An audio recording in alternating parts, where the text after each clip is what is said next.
Assalamualaikum warahmatullahi wabarakatuh.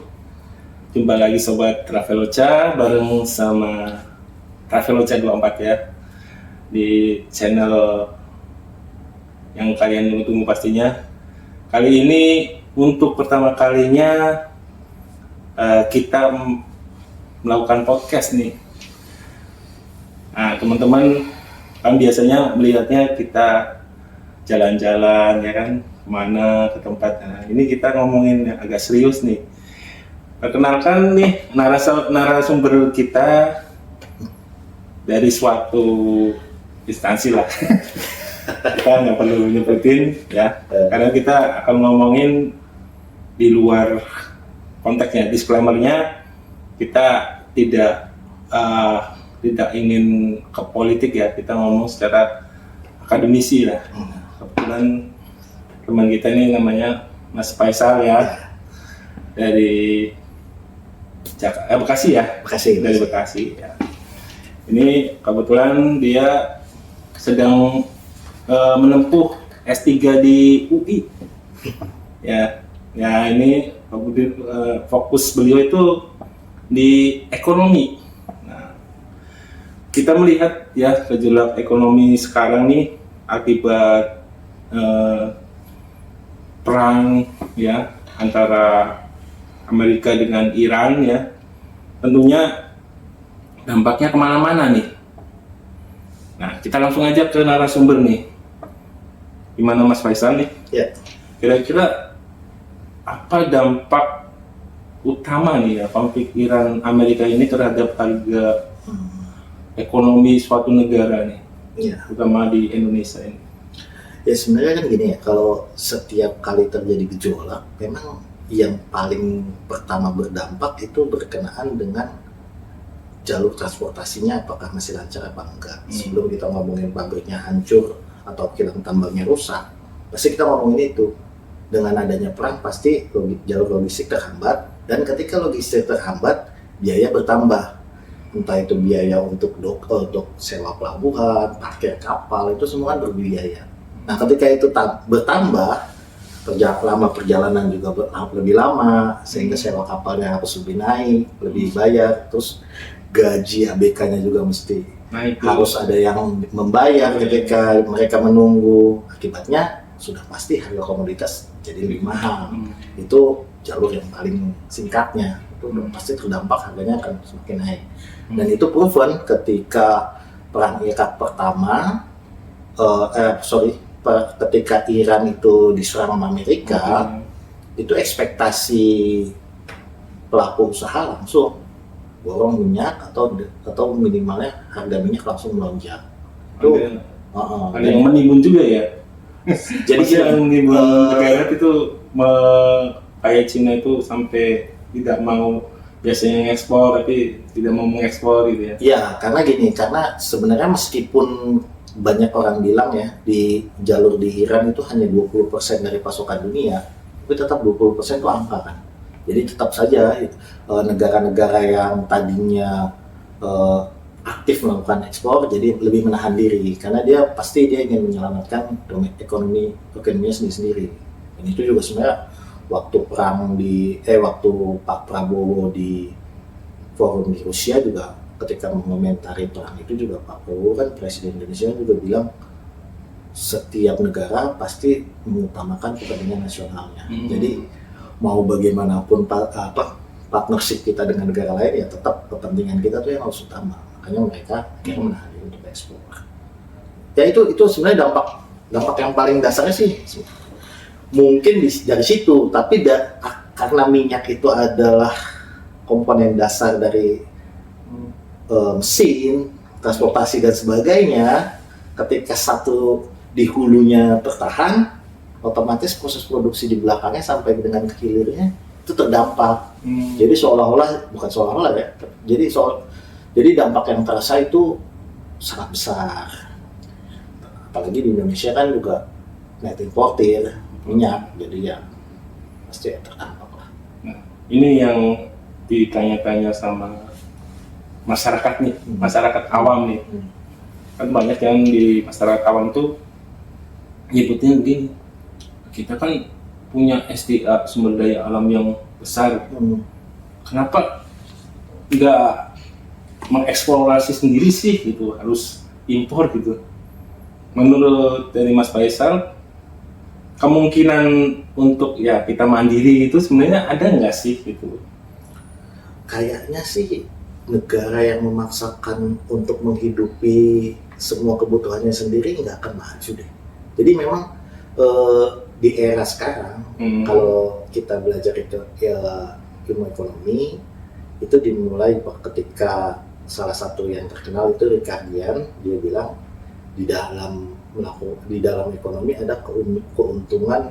Yang pertama itu advantage karena sumber daya alam, comparative advantage. Jadi nggak apa-apa ya bahas teori dikit ya. Competitive advantage itu ketika Saudi misalnya, katakanlah ada Timur Tengah itu punya minyak, dia punya advantage dalam sisi sumber daya alam, dia bisa jualan situ, dia bisa generate revenue dari situ. Sementara negara yang tidak punya sumber daya itu secara sumber daya alamnya dia nggak kompetitif sebenarnya.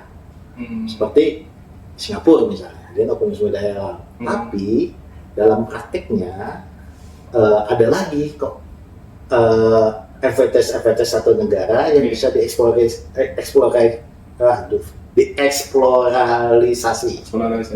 Nah, itulah yang sebenarnya harusnya digali. Nah, Indonesia apakah bisa hidup sendiri? Rasanya hampir tidak bisa.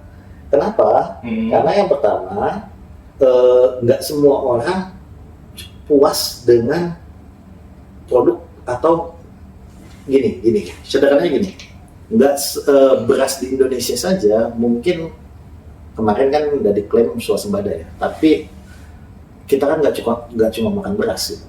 Kita juga pengen makan ayam, makan ikan dan sebagainya. Nah itu secara kebutuhan kan variatif gitu, banyak, dan nggak mungkin itu dipenuhi semua di dalam negeri. Jadi saya rasa agak naif kalau seandainya masih ada pendapat yang mengatakan mungkin nggak sih kita menutup diri seperti di zaman dahulu, menutup diri kemudian menjadi sejahtera, autarki ya, kalau dari dalam bahasa ilmu politiknya itu kayak gitu. Apakah bisa? Kayaknya nggak mungkin. Kalaupun bisa hidup, kayaknya nggak akan maksimal kesejahteraannya. Ya kayak misalnya ambil contoh gini, ada berapa banyak orang Indonesia yang suka buah kiwi, padahal buah kiwi itu nggak ada di kita gitu. Dan itu kita hanya bisa dapat dari perdagangan. Nah, untuk menutup diri dari perdagangan internasional itu sebenarnya satu kerugian. Jadi saya kira ya jawaban sederhananya bisa, tapi kita harus siap hidup dengan harus menurunkan level kesejahteraan kita jauh di bawah itu. Seperti masyarakat berburu dan meramu mungkin, yang hidupnya hanya makan buruannya atau makan ininya tanpa dapat baju-baju yang lebih kualitasnya lebih bagus. Karena apa? Karena ketika kita semua meng-create produk kita itu sendiri dengan swasembada, banyak barang yang nggak bisa kita bikin secara kompetitif. Saya ambil contoh tekstil misalnya. Di luar industri tekstil yang sekarang lagi banyak bermasalah, sebenarnya masyarakat kita itu diuntungkan loh dengan impor tekstil murah dari China atau dari Korea. Baju di Tanah Abang itu bisa harganya 100.000, salah satunya karena kain dari China dan kain dari Korea masuk ke Indonesia dengan harga yang jauh lebih murah daripada yang dibikin sama orang-orang di Tasik misalnya. Mungkin agak kejam untuk orang-orang yang pengusaha lokal, mungkin agak kejam, tapi mau bilang apapun mereka bisa buat lebih murah. Sekarang kenapa mereka bisa buat lebih murah? Karena skala produksi mereka jauh lebih besar daripada kita. Kalau skala produksinya jauh lebih besar, omsetnya lebih besar, pasarnya lebih luas, otomatis bisa ngambil margin yang tipis, namun banyak. Kalau di kita bayangkan kalau Mas Iqbal bikin baju itu sendiri, menjahit sendiri segala macam, pasti lebih mahal kan? Coba deh jahit tailor deh. Tapi beda kalau kita datang ke ini ya seperti itulah. Oke, ini Mas Eka. Kita memang tidak semuanya dan nggak ada negara sejak zaman sebelum Nabi Muhammad hadir ya, zaman perdagangan lah, orang Spanyol, orang Arab mungkin di sini.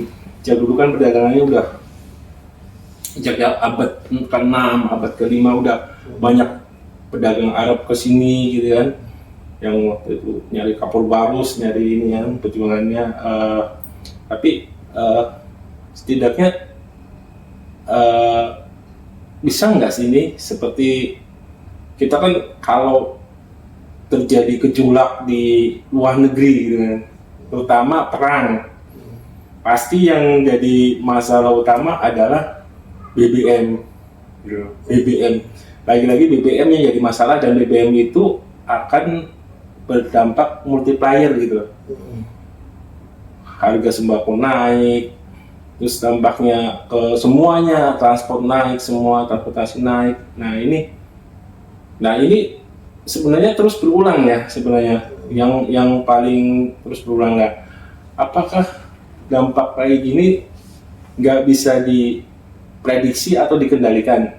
Menurut dari Mas Faisal, secara ekonomi sebenarnya bisa nggak sih kayak gini nanti, biar mau di luaran sana itu perang, kita sebagai bangsa Indonesia tuh tidak terpengaruh gitu loh, karena yang paling menonjol di sini kan BBM gitu.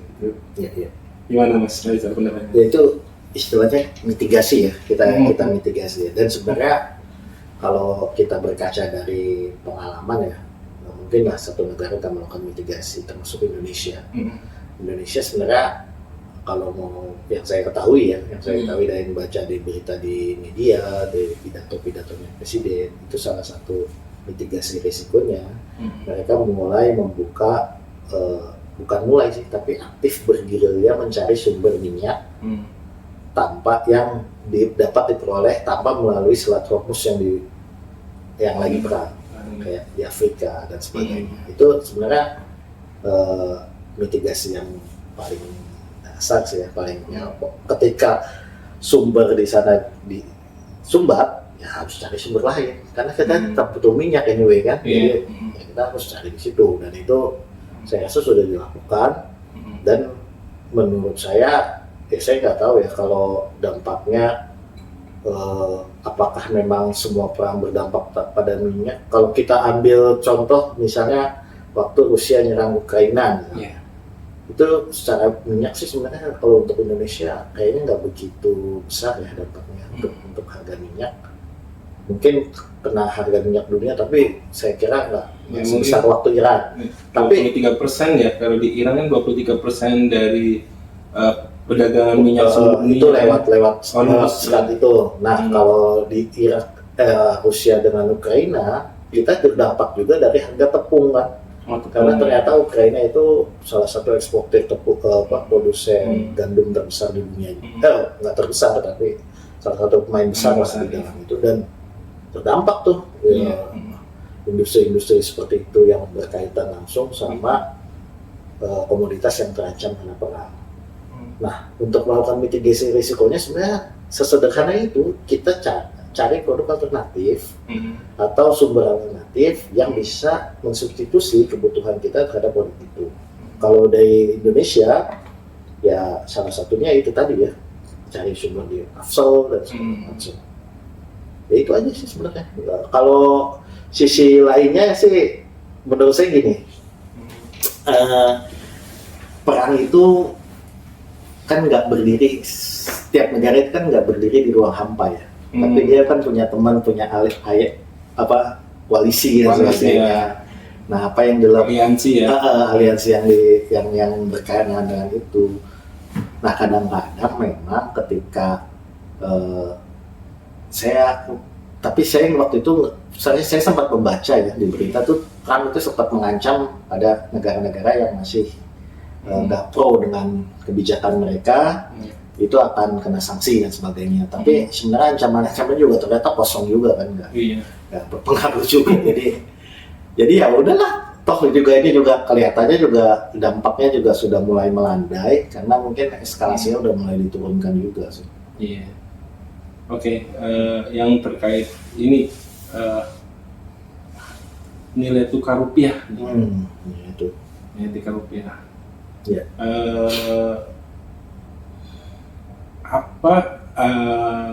Ini kan banyak pemerintah sedang seperti memperketat pembelian dolar. Iya. Kan uang dolar keluar gitu kan. Iya. Dan terus ada beberapa hal yang mungkin kan kayak di Cina itu kan sistemnya beda ya. Kalau untuk nilai tukar rupiah, ya jadi dia flat ya. Lebih ada peg di itu namanya istilahnya itu apa ya, jadi ditetapkan sekian. Tapi udah nggak sekaku itu juga, tapi ada batas-batas tertentu yang market nggak dikasih tahu berapa nilai yang ditetapkan sama bank sentral. Karena kalau dikasih tahu market biasanya akan dorong ambil keuntungan dari situ. Nah itu bisakah kita meniru apa yang dilakukan oleh China gitu loh? Karena ini dengan bebas pasar seperti itu, mata uang itu seperti liar gitu loh. Rupiah seperti ya lawan dolar ya, hampir masih seluruh dunia masih megang dolar gitu loh. Nah ini mengantisipasi agar rupiah menurut Mas Faisal ya, ini apa ini? Apa ada kira-kira ide baru gitu atau bagaimana? Sebenarnya kalau saya punya ide baru, saya dapat Nobel ya, kayaknya nggak akan ada ide. Tapi ini praktek yang secara teoretikal dilakukan oleh banyak negara gitu. Ketika kita ingin nilai mata uang kita kuat, artinya kita harus mengekspor lebih banyak. Sederhana itu aja. Ekspor lebih banyak. Kalaupun nggak ekspor lebih banyak, ya mungkin kayak remittance lebih besar gitu. Remittance itu pendapatan orang Indonesia yang di luar negeri terus dikirim balik ke Indonesia. Nah itu istilahnya kita berburu dolar dari luar. Makanya TKI dibilang pahlawan devisa gitu ya. Sebenarnya kalau salah satu alternatif kebijakan yang harus digalakkan pemerintah menurut saya saat ini ketika dolar lagi tinggi, udah ekspor tenaga kerja aja. Cari sebanyak mungkin dolar ya, berdayakan itu para pahlawan devisa itu untuk cari dolar luar negeri, kemudian dia pulang ke Indonesia membawa dolar, dan dolar yang dibawa mereka itu dolar yang sehat. Karena dia bukan datang ke sini karena bisnis, tapi datang ke sini yang memang keluarga mereka di sini. Itu nanti kita urut ya pertama ya. Jadi kalau ditanya pertama apakah mungkin nilai tukar kita itu seperti di pegging gitu, ditetapkan seperti itu. Sewaktu saya belajar kelas ekonomi moneter itu sebelum 98 dan sebagainya, itu kita juga sempat menerapkan itu. Kemudian itu jebol karena arus dolar yang keluar itu sangat besar. Kenapa mereka itu harus keluar sangat besar? Karena kepercayaannya terhadap ekonomi kita sangat lemah. Dan waktu itu juga pada saat itu ya banyak utang-utang swasta yang belum diregulasi dalam bentuk dolar, sehingga ketika mereka harus membayar hutang dalam bentuk dolar, termasuk pinjaman pemerintah ya, itu diterbitkan dalam bentuk dolar. Waktunya membayar pemerintah swasta, waktunya membayar pinjaman dari dalam bentuk dolar itu, mereka harus berburu dolar. Nah, berburu dolar itu bukan untuk dibelanjakan di Indonesia, tapi untuk dikirim ke luar negeri, sehingga dolarnya langka, otomatis rupiahnya naik, rupiahnya jadi terapresiasi gitu. Depresiasi. Jadi nilai tukarnya jadi menurun. Jadi rumus sederhananya kalau di dalam menstabilkan nilai tukar, saya nggak menganggap. Jadi gini, kalau menurut banyak ekonom yang pernah saya belajar darinya, baik dari buku ataupun dari kelas langsung di kelas, itu jarang sekali yang menyarankan ada pembatasan arus modal keluar. Karena gini, kita bukan berhadapan sama 1-2 orang yang gimana ya, yang nggak punya ide gitu. Ketika ambil contoh gini, ketika Mas Iqbal ekspansi ke luar negeri, itu sudah bisa dipastikan, hampir bisa lah ya, dipastikan Mas Iqbal adalah pengusaha yang unggul kan. Iya. Nah, artinya Mas Iqbal punya 1001 cara untuk membawa uangnya keluar juga gitu. Karena ini udah pasti resiliensinya tinggi nih pengusaha seperti ini. Makanya percuma membatasi seperti itu, tapi cukup efektif dalam jangka dekat gitu. Tapi dampaknya juga ada. Misalnya gini ya, kalau seandainya saya tahu saya keluarkan modal saya dari Indonesia itu sulit, buat apa saya masuk ke Indonesia? Kan jadi akhirnya ada keseimbangan nih. Jadi kalau saya butuh uang saya cepat, saya nggak taruh di Indonesia jadinya. Nah, ketika uang itu nggak masuk ke Indonesia, pembangunan Indonesia kan juga jadi terhambat kan. Jadi perlu dicari keseimbangan, ya. Kita juga harus menjaga kepercayaan investor. Maka itu yang namanya kredit rating itu menjadi penting. Yang itu ya. Kredit rating yang dari S&P, Moody's, nah itu menjadi penting karena apa? Itu menjadi acuan awal para investor untuk menaruh modalnya di negara asing. Dia kan nggak tahu nih kondisi di Indonesia seperti apa. Nah, mereka lihat Indonesia ratingnya apa. Oh, ratingnya masih triple B, berarti masih layak lah investasi. Emerging market. Coba kalau ratingnya diturunin aja, itu pasti langsung ada kepanikan di situ. Kenapa mereka panik? Karena banyak juga investor itu yang dia naruh duitnya bukan uang dia, tapi uang investor lain gitu. Kayak misalnya ya, saya contoh kalau yang familiar sama Mas Iqbal mungkin manajer investasi ya.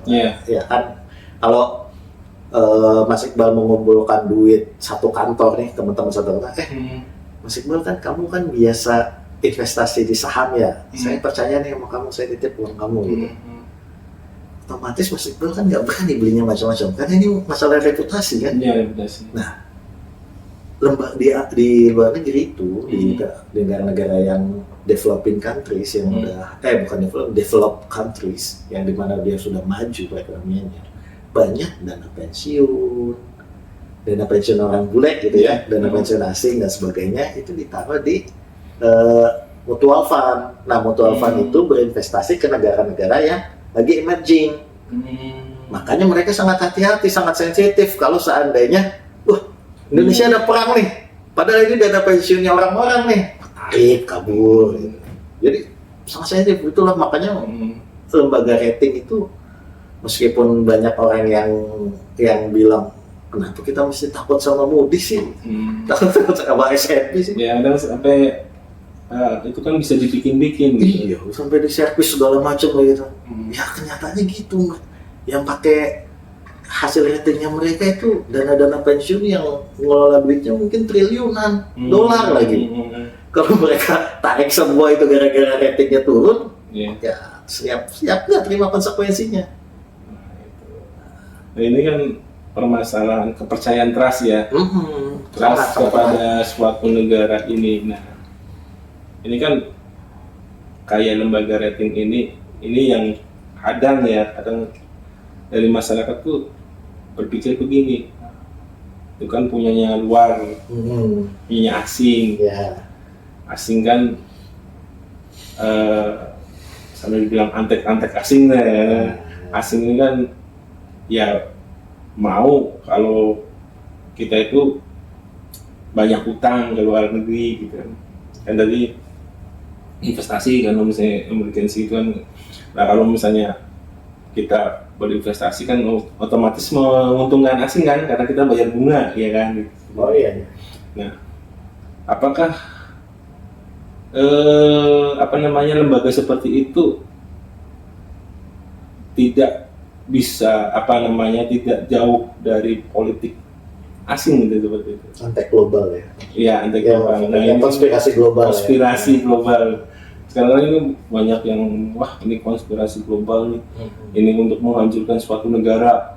Ada yang ngomong Soros nih, orang Soros ya kan. Ini menurut Mas Faisal melihat hal ini tuh, fenomena ini bagaimana nih? Oke, itu sebenarnya menarik ya. Jadi saya kadang-kadang juga agak kesulitan meyakinkan orang bahwa seberapapun menyebalkannya rating itu mau mau biar bagaimanapun itu udah jadi tatanan dunia internasional. Jadi gini, saya supaya bisa menjelaskan lebih baik ya, mungkin saya ambil contoh gini. Kita ibaratkan Mas Iqbal, saya itu sebagai satu negara. Saya Mas Iqbal negara Mas Iqbal, saya negara saya gitu. Saya ambil contoh kita semua masing-masing ada negara, kemudian kita ambil keputusan ekonominya masing-masing. Salah satu keputusan ekonomi yang kita buat, misalnya kita ambil utang pinjol, terus kita gagal bayar, ya kan? Jelek tuh, slik BI kita tuh jelek, kredit rating, kredit rating BI kita jelek. Gitu. Nah, misalnya katakanlah saya lah ya, nauzubillah min dzalik ya, bisa tiba-tiba saya terkredit pinjol. Kira-kira sulit gak hidup saya karena kredit rating itu jelek? Sulit. Sama seperti itu. Konteksnya kita bawa deh ke negara deh.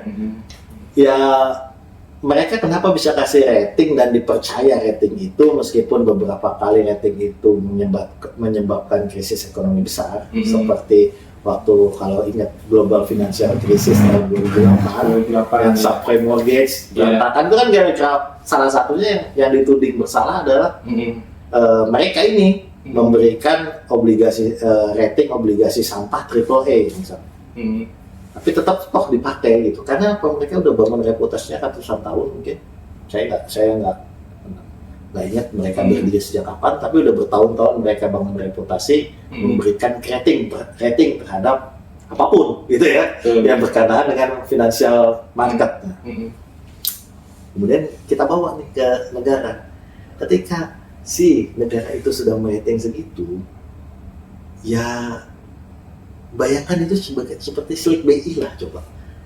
Jadi negara itu serba sulit, dia mau kasih pinjaman, wah kamu nih slik BI-nya jelek nih, kalau kamu mau minjam sama saya, kalau saya ngasih ke Mas Iqbal karena dia slik BI-nya bagus, saya kasih bunga 2% deh karena saya yakin dia bisa balikin. Tapi kalau kamu karena ratingnya jelek, saya kasih 5% karena saya ada resiko.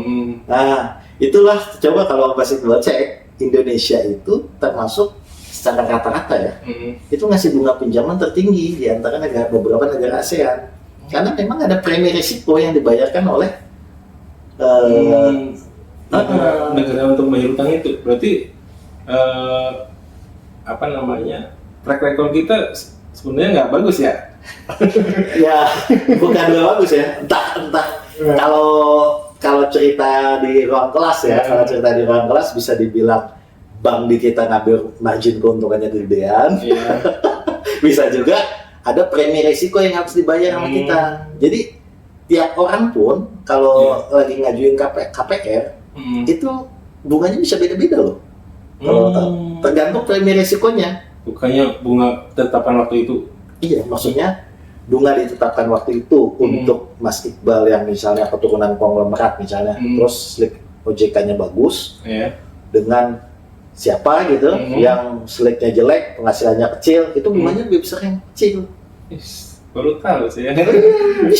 Bisa seperti itu, karena memang bank itu harus mengcover risiko. Kenapa bunganya besar? Karena ada risiko.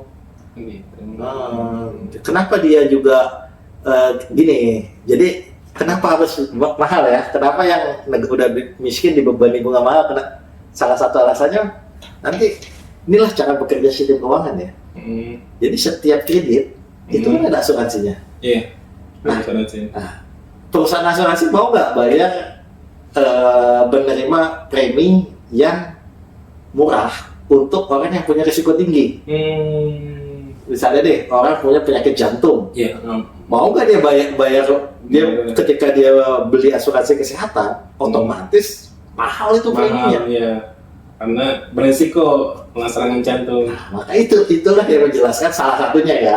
Salah satunya yang menjelaskan kenapa kalau Indonesia yang minjem kok mahal ini? Kenapa kalau Jepang yang minjem kok bunganya cuma kecil gitu? Ya, ada premi risiko yang harus dibayar. Padahal gitu lah. Kalau secara hutang luar negeri ya, Jepang itu gede ya. Amerika AS lebih gede lagi gitu ya. paling gede Jepang. Tapi sebenarnya bagusnya gini, kebanyakan negara itu sudah tahu ketika dia berhutang, jangan berhutang dengan mata uang asing. Kalau berhutang dengan mata uang asing, ketika kita bayar, kita harus cari tuh dolarnya, yennya. Nah, kalau untuk diketahui ya, kalau Jepang itu negara itu rasio utangnya di atas 200%, tapi dia berhutang kepada rakyatnya sendiri dengan mata uang setempat. Jadi porsi utang domestiknya tuh sangat besar. Indonesia sebelum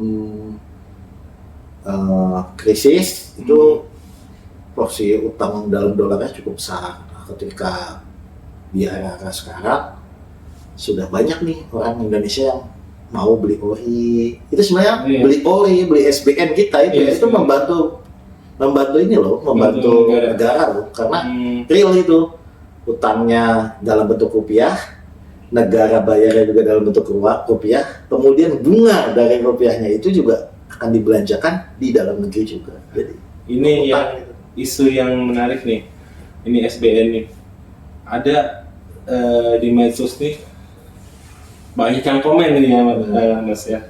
Ya, jangan berbisnis dengan negara. Sih. Pernah dengar kan ya? Jangan berbisnis sama negara. Itu untuk kontrak-kontrak BUMN maksudnya, atau kontrak-kontrak sama proyek pemerintah kali ya? Iya, seperti itu. Nah ini kan itu apa namanya, sangat apa ya? Satu pertanyaan terakhir. Ya, pertanyaan terakhir. Ya sangat, akhirnya seharusnya SBN itu dampaknya ke sana kan, ketika harusnya ada trust dari masyarakat gitu kan untuk mendukung SBN ini atau mendukung ORI tadi. Akhirnya masyarakat ragu nih untuk menginvestasikan di situ.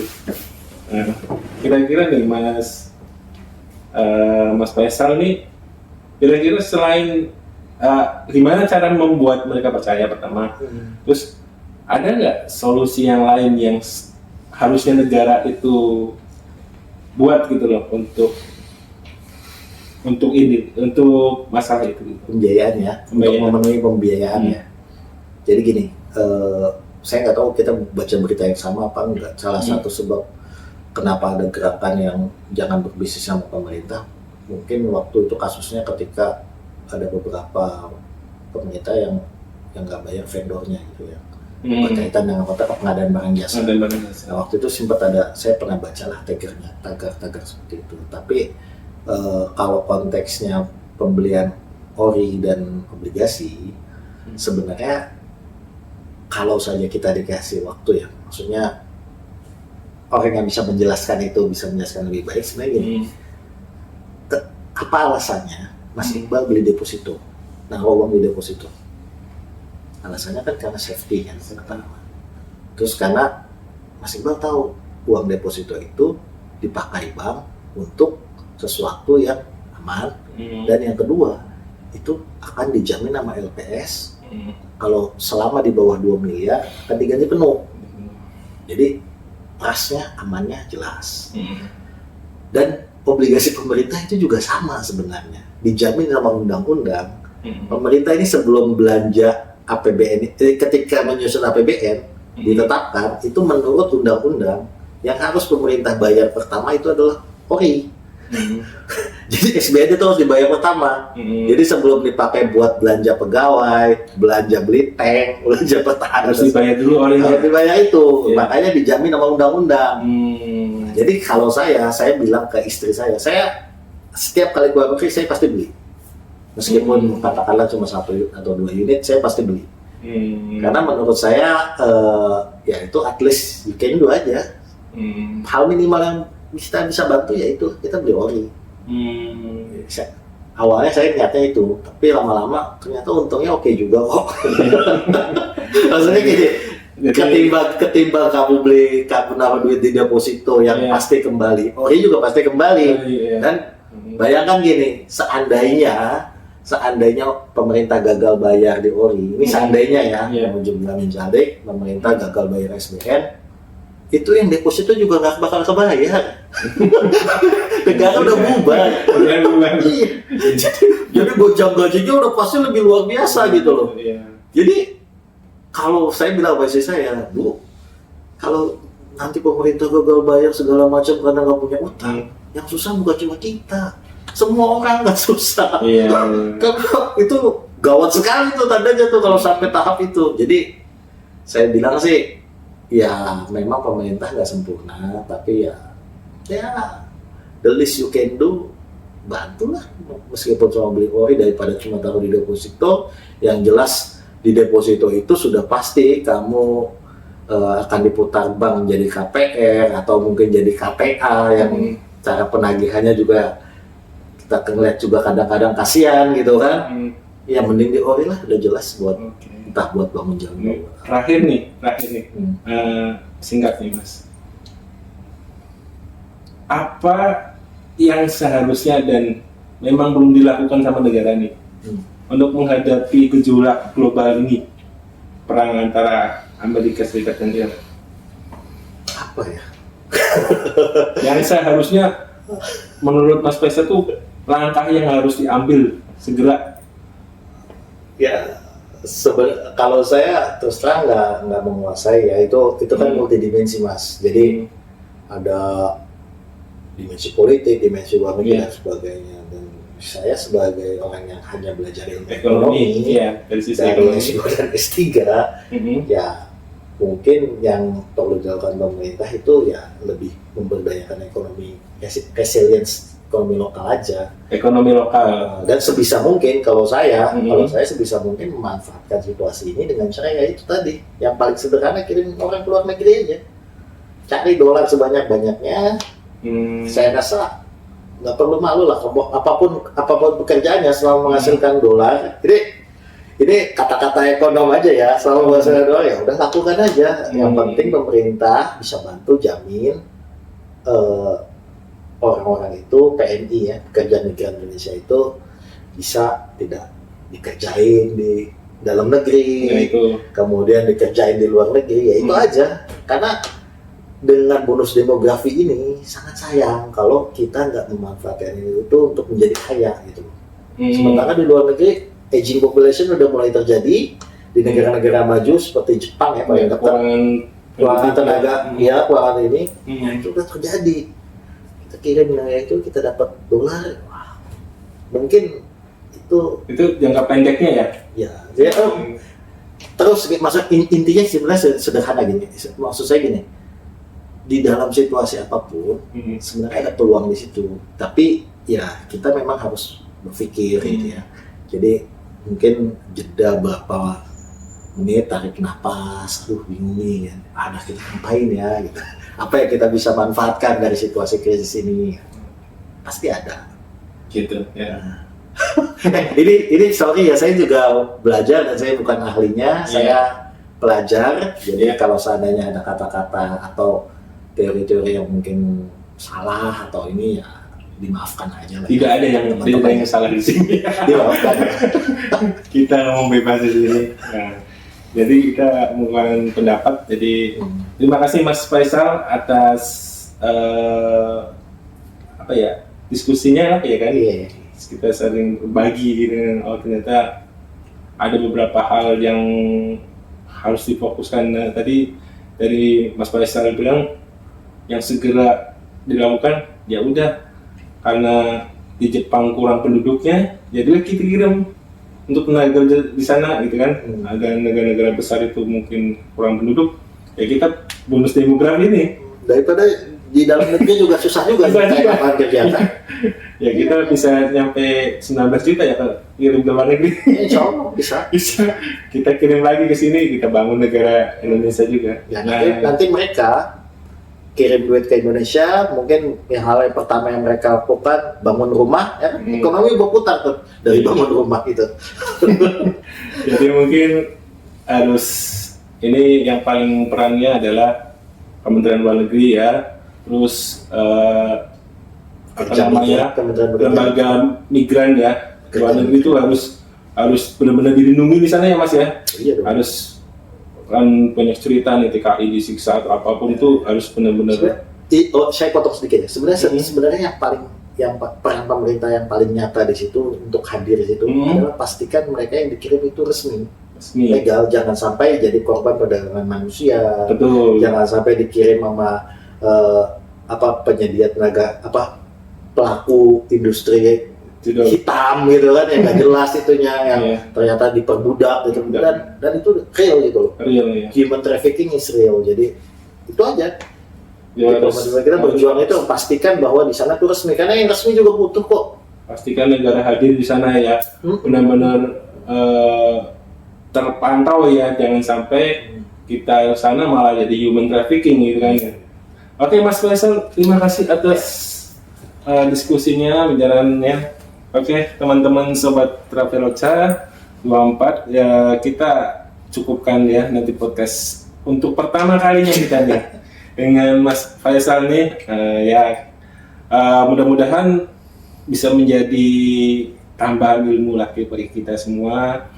Ya, buat negara mungkin ada ide yang bagus nih dari Mas Faisal. Ya, yang penting kita terus berkembang, terus belajar, dan maksimalkan apa yang kita bisa buat untuk bangsa dan negara kita. Oke, wassalamualaikum warahmatullahi wabarakatuh.